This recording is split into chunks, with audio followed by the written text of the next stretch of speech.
Bonjour à toutes et à tous et bienvenue dans La Bulle Bleue, une émission coproduite par Audencia et Major Prépa. Nous allons aujourd'hui évoquer un sujet assez particulier, la question de l'accueil admissible, en la présence d'Anissa et François, deux étudiants d'Audencia par ailleurs admisseurs. Alors avant toute chose, je vous laisse d'abord vous présenter rapidement.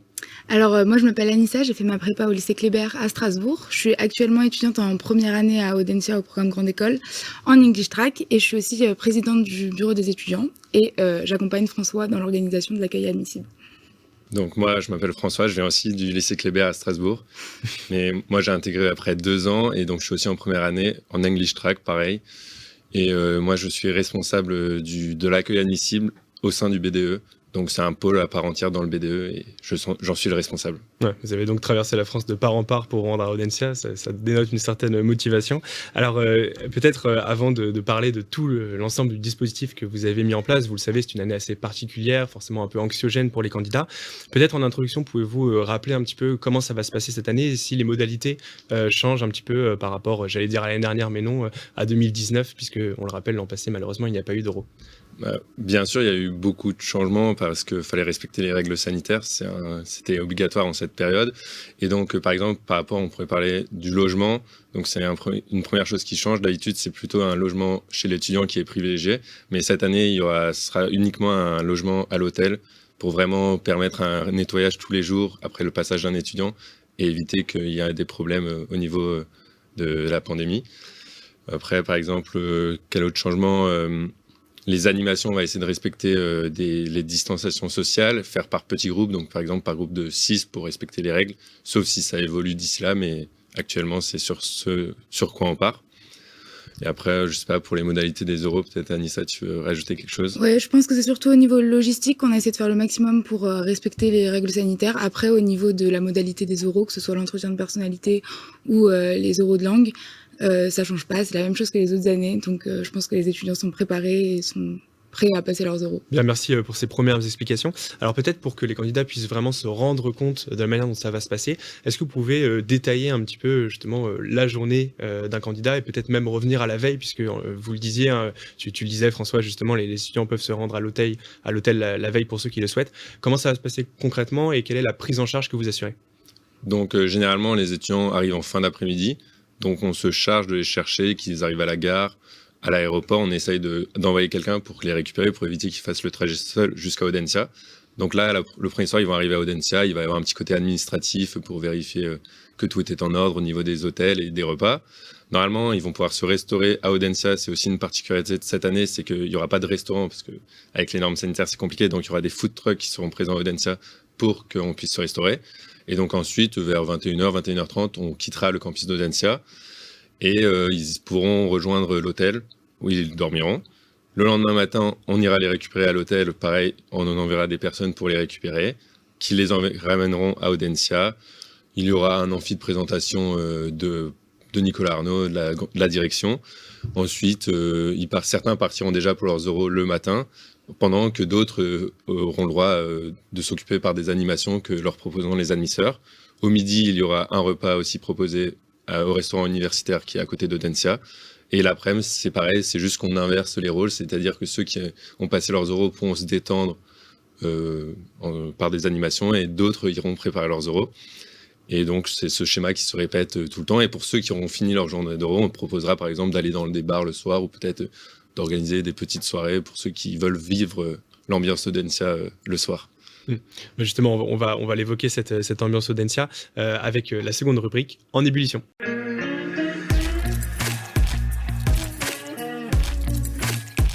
Alors on va maintenant rentrer un peu dans le cœur de la machine. C'est vrai que les candidats, bien sûr, sont focalisés sur leurs oraux et se rendent pas forcément compte de cet aspect-là. Mais en réalité, l'accueil admissible, c'est quand même une sacrée logistique, une sacrée machine. Est-ce que vous pouvez d'abord rappeler vos rôles respectifs et puis expliquer comment l'école vous accompagne pour accueillir les candidats et puis même au global, combien d'étudiants d'Audencia sont impliqués dans ce dispositif? Donc, comme j'avais dit précédemment, je suis le responsable admisseur. Donc, on va dire que je pilote le projet et une équipe. Donc au BDE, au sein du BDE, on est 15 personnes qui travaillons sur ce projet depuis fin janvier, début février. Et tout en collaboration avec l'administration. Ça veut dire des réunions. Au début, c'était toutes les 2 semaines. Maintenant, c'est toutes les semaines. On doit valider pour être sûr que ça soit aussi en accord avec les valeurs d'Audencia. Et après, pendant la période, c'est une cinquantaine d'étudiants qui vont être au service des candidats, que nous avons recrutés souvent pour avoir une diversité d'associations et aussi de parcours, pour que chaque candidat puisse trouver ce qui l'intéresse au sein d'Audencia. Alissa, si tu veux aussi rappeler ton rôle. Ouais, alors moi actuellement je suis au pôle communication, donc je travaille un petit peu sur toute la communication, l'Instagram, le Facebook, etc. Tout ce qu'on va mettre en place en fait en ligne. Et pendant la période des admissibles, je serai au pôle transport, donc je vais venir chercher les prépas et ramener les prépas à l'hôtel, à Audencia et faire les petits allers-retours et faire en sorte que la journée se déroule bien. Et du coup, c'est quoi les différents pôles qui occupent les étudiants? Alors, on a le pôle hébergement, donc qui s'occupe de tous les dispositifs par rapport à l'hôtel. On a le pôle restauration, donc qui s'occupe, comme le nom l'indique, de tout ce qui est restauration. On a le pôle animation, qui cherche des moyens d'animer la journée et de rythmer la journée des oraux. On a le pôle soirée, donc pareil, c'est comme le pôle animation, mais tourné un petit peu plus vers la fin de journée. Il y a du coup le pôle com, le pôle communication elle en avait déjà parlé. Il y a le pôle logistique, donc eux ils sont plus en charge de vérifier que quand l'étudiant arrive, il ait bien une chambre d'hôtel, qu'il soit bien enregistré pour la bonne date des oraux. Ça peut arriver que parfois ça n'est pas le cas, qu'il paye bien, donc accompagné aussi avec un pôle trésorerie, donc il paye le repas du midi parce que souvent on s'en charge d'enregistrer ce repas pour après payer le restaurant, c'est plus simple dans ce sens-là. Et je crois qu'on a fait le tour des pôles. Oui, c'est déjà pas mal. On se rend compte, hein, c'est presque une mini-entreprise finalement à laquelle vous êtes lié finalement à cette entreprise pendant toute la période. C'est forcément assez particulier quand même.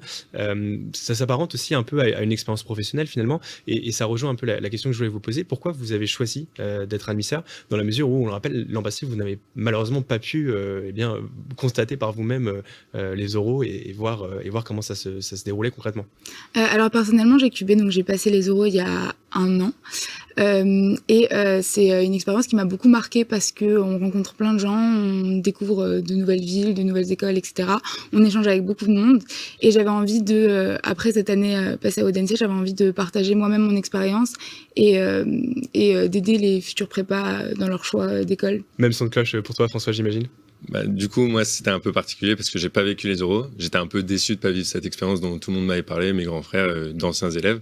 Et donc, c'est plus au travers des témoignages des anciens d'Audencia que j'avais rencontrés au début d'année, qui m'ont parlé de ce rôle, de cette tradition à Audencia, vraiment de faire vivre les oraux et de rendre l'accueil vraiment extraordinaire et avoir une bonne ambiance.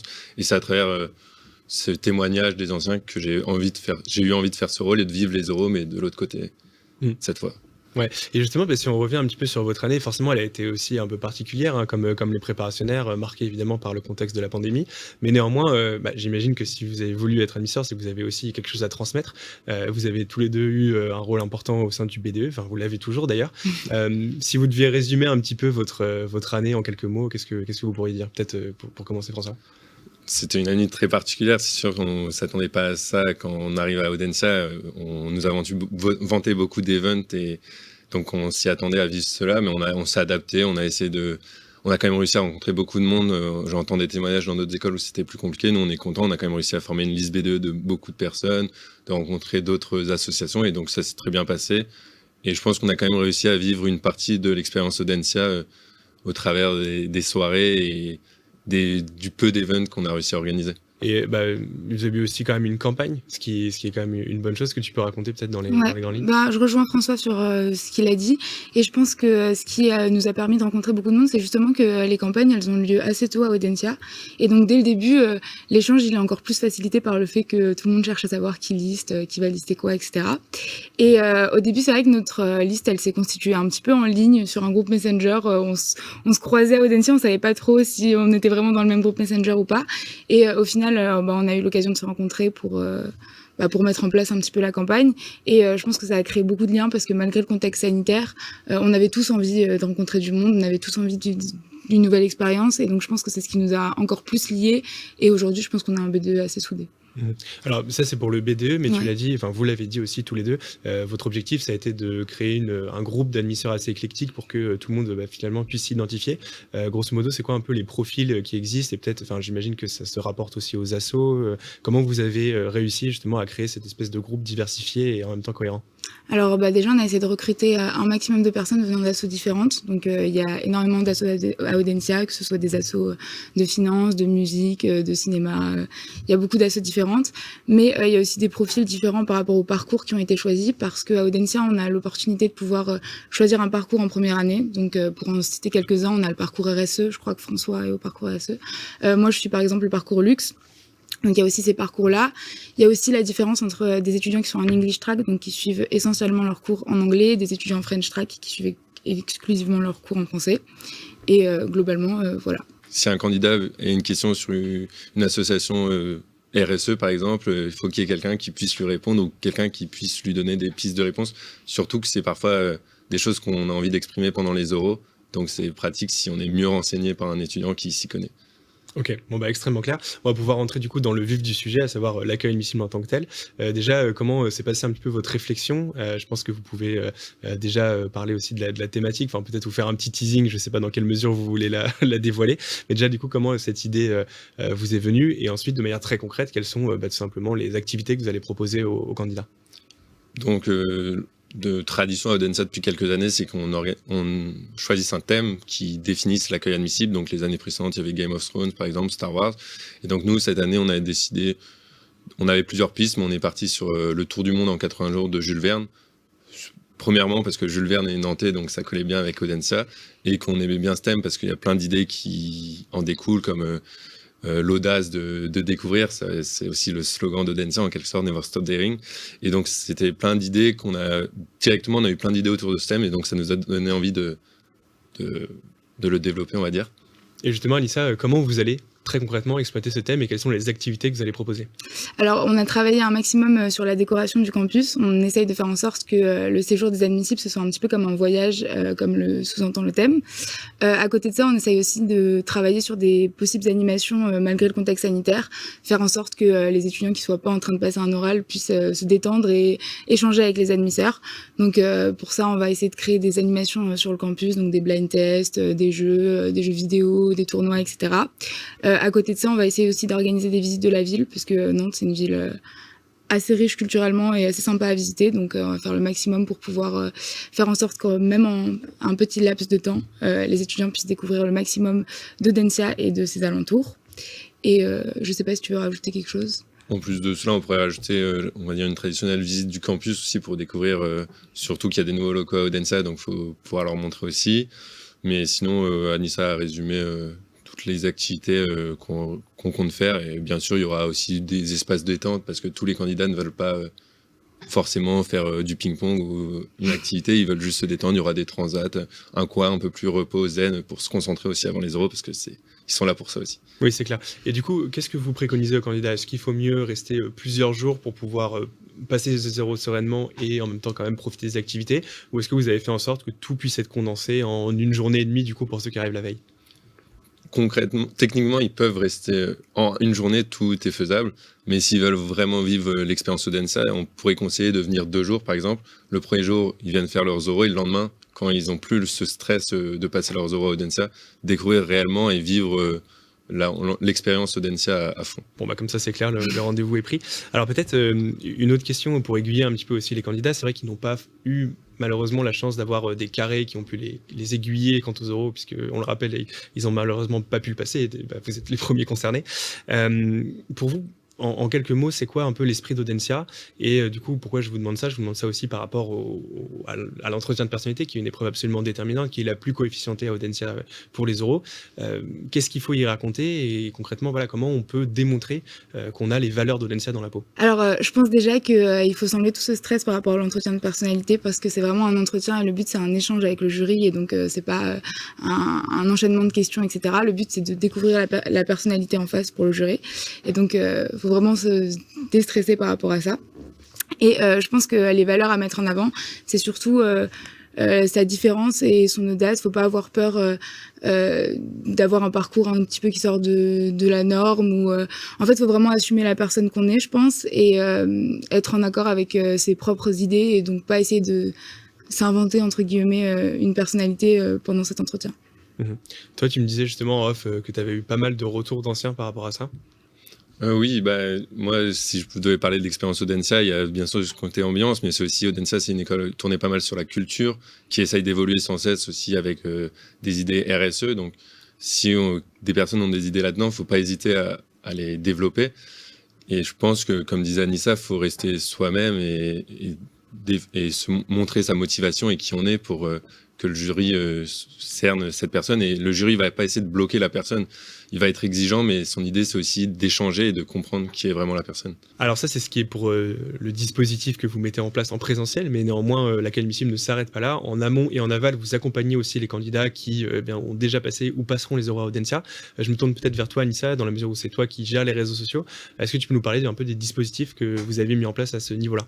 Alors que ce soit sur Instagram ou sur Facebook, on va essayer de donner un maximum d'informations, que ce soit sur les associations, sur le parcours, etc. Parce que c'est vrai qu'il y a beaucoup d'informations et après une journée, on peut l'oublier ou même avant, on peut vouloir se renseigner par rapport à l'entretien de personnalité. À côté de ça, on va essayer de mettre en place aussi un dispositif Mature Admisseur. François, je te laisse le développer peut-être. Donc Mature Admisseur, c'est en fait, on va discuter avec un chatbot d'abord qui va essayer d'avoir des informations sur vous, par exemple de quelle prépa vous venez, qu'est-ce qui vous intéresserait, par exemple la finance, et qui va essayer de vous ressortir un étudiant qui vient par exemple de la même prépa ou de la même région, qui fait ce parcours pour qu'il puisse vous aider. Et comme ça, soit en amont, vous pouvez parler avec lui via les réseaux, soit le jour où vous arrivez sur place, vous avez potentiellement un point de repère, parce que quand on arrive, il y a beaucoup de monde, et ça aide d'avoir un premier échange avec quelqu'un qu'on connaît un peu mieux peut-être. Il y a aussi un site internet que vous avez mis en place qui permet aux étudiants, je crois, de se remémorer leur passage à Audencia. Donc oui, c'est un site qui s'appelle normalement Welcome to Audencia, donc qui est pensé par les étudiants et qui a été fait en collaboration avec des membres d'Audencia qui nous ont aidés sur ce projet. Ça permet en fait vraiment d'avoir tout d'un coup quand on veut revenir après notre journée. Et en plus de cela, il y aura des vidéos et des photos de la journée. Donc à la fin de ton passage à Audencia, tu peux voir des photos de ton passage pour te remémorer l'ambiance et ta journée. Bien, merci Anissa, François, pour l'ensemble de vos réponses. Alors, nous avons, au-delà des témoignages que vous avez pu déjà nous donner, recueilli un certain nombre de retours d'expérience de candidats et du coup d'étudiants d'Audencia par la suite qui ont passé l'Académie Cible. Tout de suite, c'est la microbulle.